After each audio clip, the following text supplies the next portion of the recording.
ಇಂದೇ ಡೌನ್ಲೋಡ್ ಮಾಡಿ ಮತ್ತು ನಿಮ್ಮ ನೆಚ್ಚಿನ ಶೋಗಳನ್ನ ಆನಂದಿಸಿ. ಅವನಿಗೆ ಒಳ್ಳೇದಾದ್ರೆ ನನಗದೇ ಸಂತೋಷ. ನೀವು ಮಾಡಿ.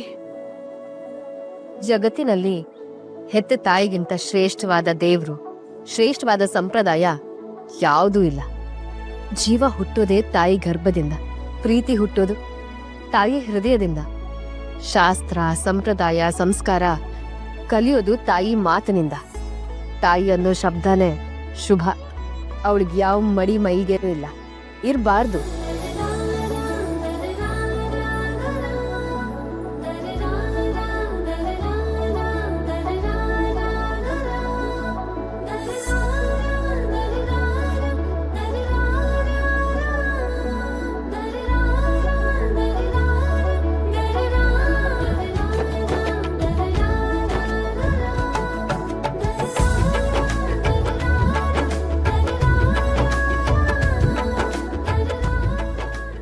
ನನ್ನ ಮಾತು ಸತ್ಯ. ಗೋಪಿಕಾಂಬ ಅಶುಭ ಅಲ್ಲ. ಈಕೆ ನೀರ್ ಎರಿಬೋದು ಅನ್ನೋದಾದ್ರೆ ಈ ಖಾಲಿ ತಮ್ಗೆ ನೀರ್ನಲ್ಲಿ ಮುಳುಗ್ಲಿ.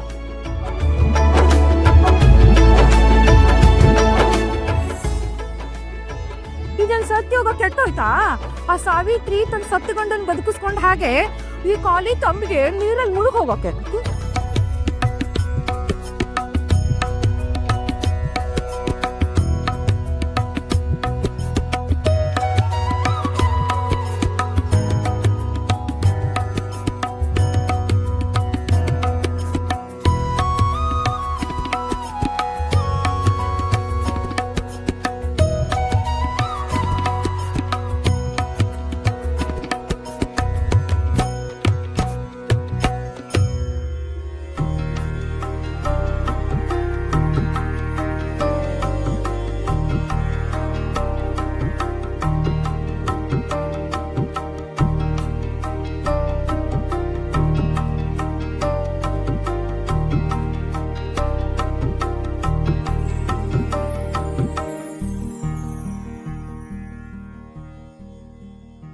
ಏನ್ ಆಶ್ಚರ್ಯ, ಹೀಗೂ ಉಂಟೆ?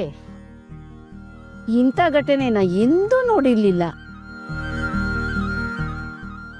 ಗೋಪಮ್ಮ ನಿಜವಾಗ್ಲೂ ಸತ್ಯವಂತೆ.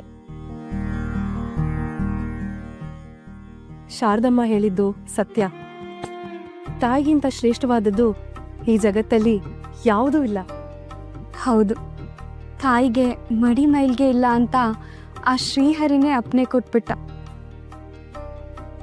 ಗೋಪಮ್ಮ, ನೀ ಸಾಮಾನ್ಯದವಳಲ್ಲ ತಾಯಿ. ನೀನನ್ನು ತಪ್ಪಾಗಿ ತಿಳ್ಕೊಂಡು ಏನೋ ಬಾಯ್ ಬಂದಿದ್ದೆಲ್ಲ ಮಾತಾಡ್ಬಿಟ್ಟೆ. ದಯವಿಟ್ಟು ನನಗೆ ಕ್ಷಮಿಸ್ಬಿಡು. ಬೇಡಿ ರಾಧಮ್ಮ, ಇದಕ್ಕೆಲ್ಲ ಕ್ಷಮೆ ಯಾಕೆ? ಆಚಾರ ವಿಚಾರಗಳನ್ನ ಹೇಳಿದ್ರಿ ಅಷ್ಟೇ, ಅದು ನಿಮ್ ಕರ್ತವ್ಯ. ತಾಯಿ ಶಕ್ತಿಗೆ ಸತ್ಯಯುಗನೇ ಆಗ್ಬೇಕು ಅಂತ ಏನೂ ಇಲ್ಲ.